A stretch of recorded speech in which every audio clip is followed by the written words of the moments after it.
अमेरिकी इंटेलिजेंस ने खुलासा किया है चाइना अब ईरान की पूरी तौर से मदद करने के लिए आगे आने वाला है। आसान भाषा में समझाता हूं, यह अमेरिकी इंटेलिजेंस रिपोर्ट है बिल्कुल अभी अभी की, जिसमें बताया है अमेरिकी इंटेलिजेंस ने कि पैसे से चाइना ईरान को मदद देने वाला है और मिसाइल और ड्रोन के कंपोनेंट्स, हथियारों के कंपोनेंट्स यानी पार्ट्स भी ईरान को देने वाला है। क्यों?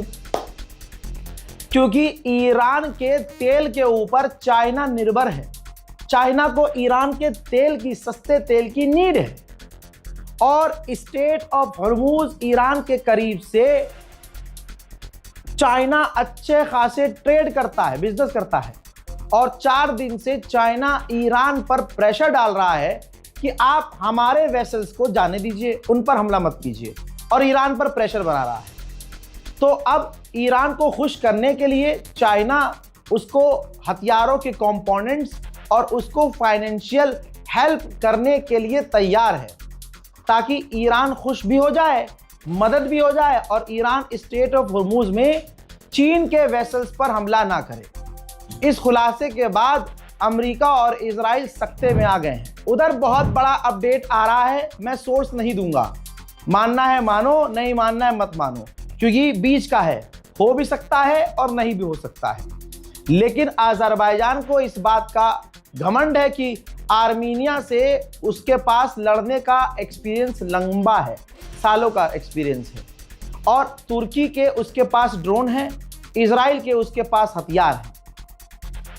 और ईरान ने जब अज़रबैजान के इलाके में अमेरिका को निशाना बनाया, भले ही मिसाइल मारकर अज़रबैजान ने रोक ली, एग्जाम्पल के तौर पे रोक ली, लेकिन भड़का हुआ है अज़रबैजान।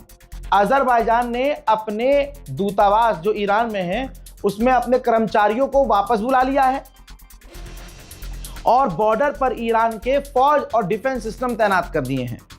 अब रिपोर्ट है, ये भी इंटेलिजेंस रिपोर्ट है, लेकिन सोर्स नहीं दूंगा, पहले ही बोल रहा हूं।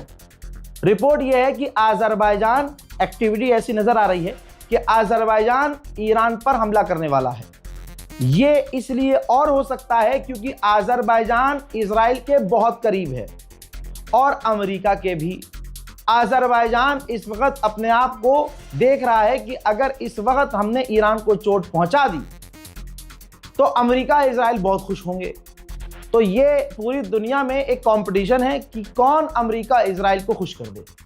तो ऐसा हो भी सकता है कि अज़रबैजान ईरान को निशाना बनाना शुरू कर दे, और ऐसा हो भी सकता है कि सिर्फ वो अपनी सिक्योरिटी के लिए तैनाती कर रहा हो। लेकिन खबर यह है कि हमला करने की तैयारी में है अज़रबैजान।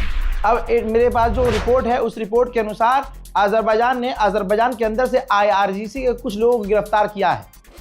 ऑफिशियल रिपोर्ट नहीं है, मेरे पास खबर है, लेकिन जो खबर सोर्स के साथ है जो मैं दिखा सकता हूं वो ये है।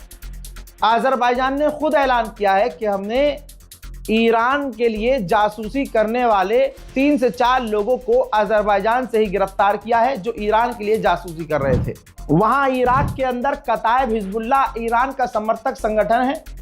अमेरिका की फौज और कताइब हिजबुल्लाह के बीच में जमीनी जंग चल रही है और गोलीबारी दोनों के बीच तड़ाके से हो रही है।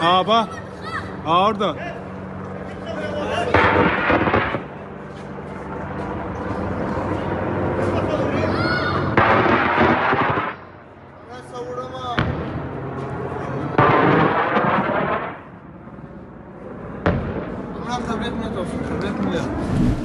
4 दिन पहले बताया था मैंने अमेरिका और इजराइल की स्ट्रैटेजी कि ईरान के अंदर जो पुलिस हेडक्वार्टर है, इजराइल उनको जानबूझकर निशाना बना रहा है ताकि तमाम ज़्यादा से ज़्यादा पुलिस हेडक्वार्टर को उड़ा दिया जाए, ताकि ईरान के अंदर जो मुसाद के एजेंट हैं वो जनता को भड़का कर प्रदर्शन करें और ऐसा प्रदर्शन करें कि सरकार गिराने की नौबत आ जाए और गिरने की नौबत आ जाए। और उन प्रदर्शनकारियों को रोकने के लिए मोहल्ले में, इलाके में, एरिया वाइज जो पुलिस हेडक्वार्टर होते हैं वो हो ही ना। जब वो नहीं होंगे तो पुलिस कहाँ से होगी? तो एरिया वाइज वो हेडक्वार्टर को उड़ा रहा है। एक और पुलिस हेडक्वार्टर को ईरान में उड़ाया है इजराइल ने, देखिए।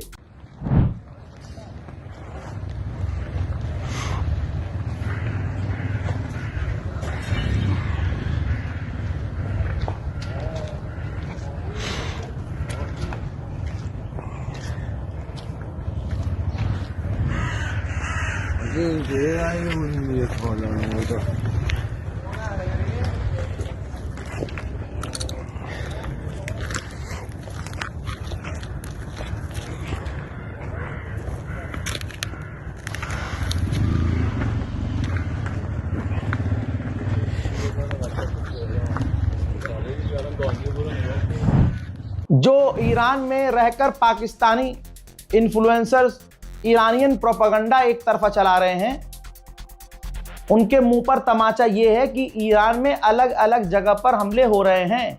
तुम नहीं दिखाओगे तो इसका मतलब ये नहीं है कि छुप जाएगा। इजराइल के आतंकी हमले ईरान पर।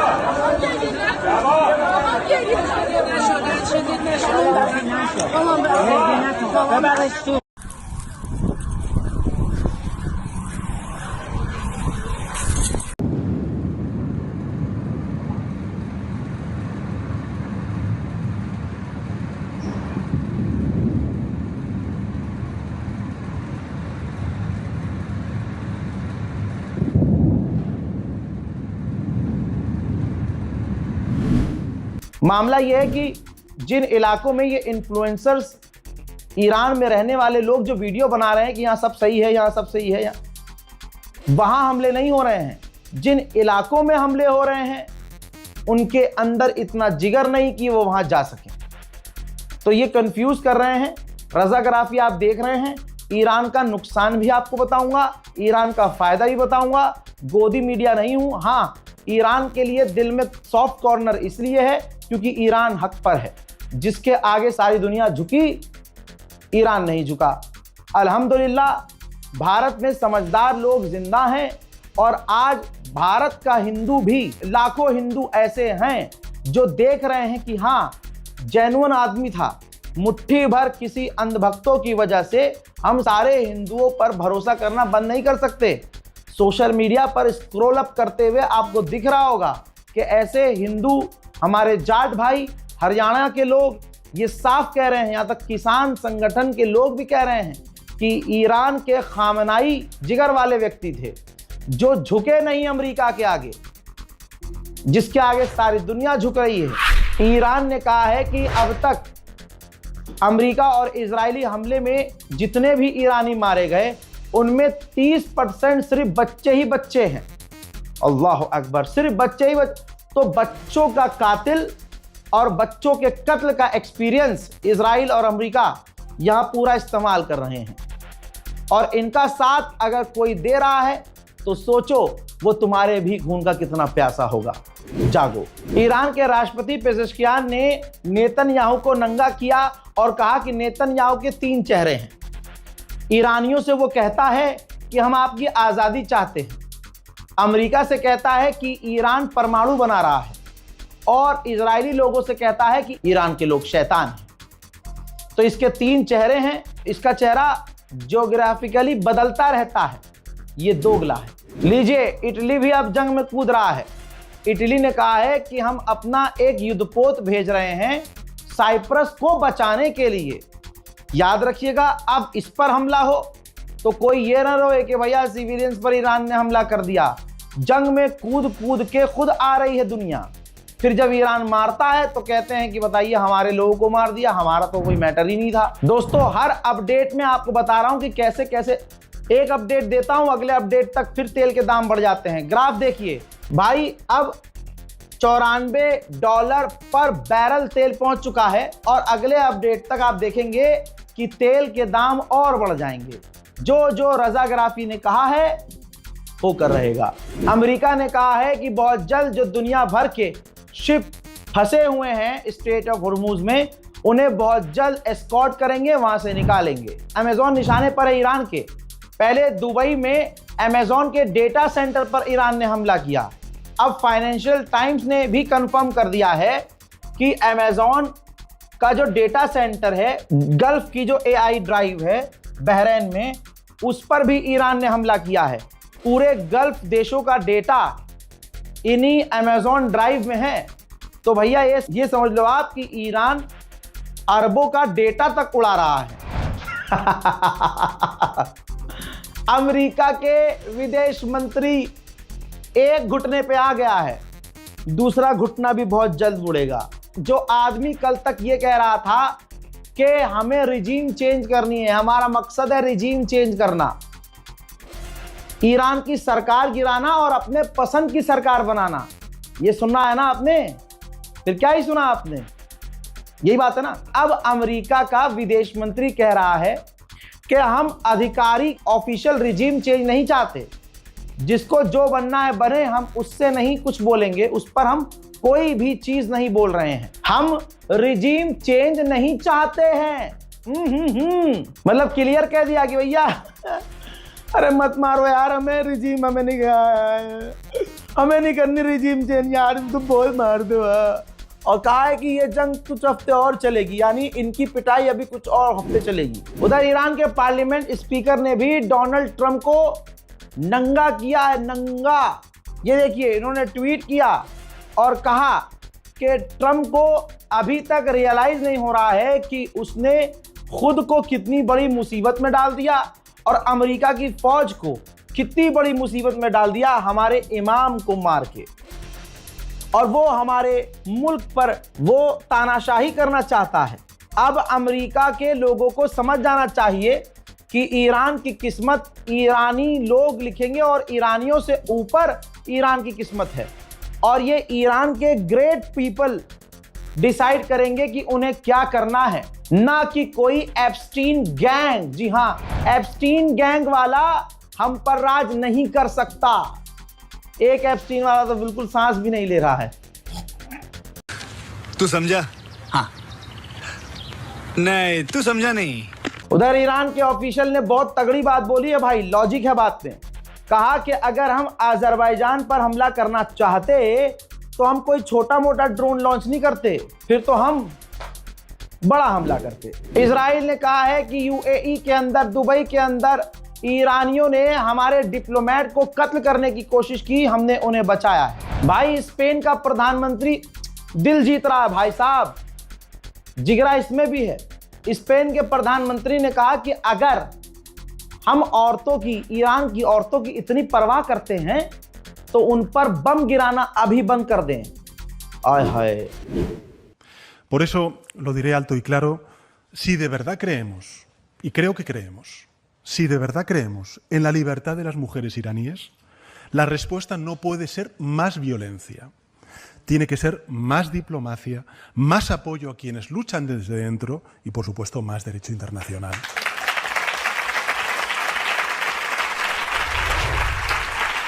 सोचिए दोस्तों, बात कितनी लॉजिकल है।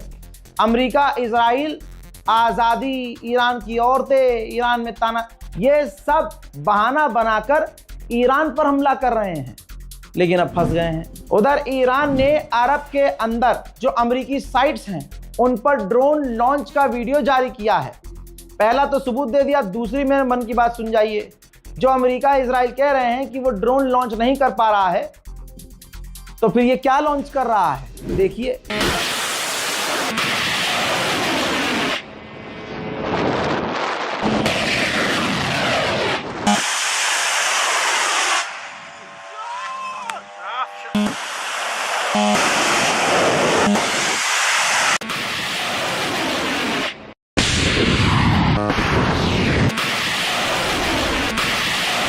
अल्लाह अकबर।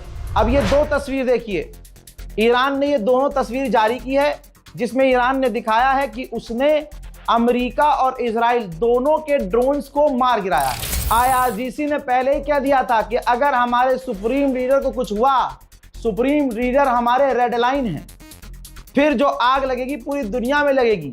पूरी दुनिया ने हल्के में लिया किया था। उसके बाद अब यह आग भारत तक पहुंच चुकी है। दोस्तों 3 भारतीय हमारे मारे गए जो वेसल पर हमला किया ईरान ने। और उधर पाकिस्तान में अभी अभी खबर आ रही है कि 20% डीजल और पेट्रोल के दाम बढ़ गए हैं। एक आध खुलासे तो भाई हम भी कर सकते हैं, इतना तो यकीन कीजिए आप, हमारी भी सैटेलाइट पर नजर है। भाई एक F-22 अमेरिका का फाइटर जेट इजराइल से उड़ा, ये रहा सबूत। इजराइल से उड़ा भाई, अमेरिका का F-22 इजराइल से उड़ा और उसने अपना ट्रैकर बंद नहीं किया और वो सीधा सऊदी अरब उतरा। इसका मतलब ये है कि सऊदी अरब की ज़मीन और हवा का, एयर स्पेस का इस्तेमाल सऊदी अरब इजराइल को करने दे रहा है ईरान पर हमला करने के लिए। बताइए अब क्या सबूत चाहिए। ईरानियन ऑफिशियल से मेरी रिक्वेस्ट है, ज़रा ध्यान दीजिए। सऊदी अरब पूरा एयर स्पेस और अपनी ज़मीन इजराइल को दे चुका है आप पर हमला करने के लिए। फिलहाल के अपडेट में इतना ही। इस रिपोर्ट को शेयर कीजिए। जय हिंद।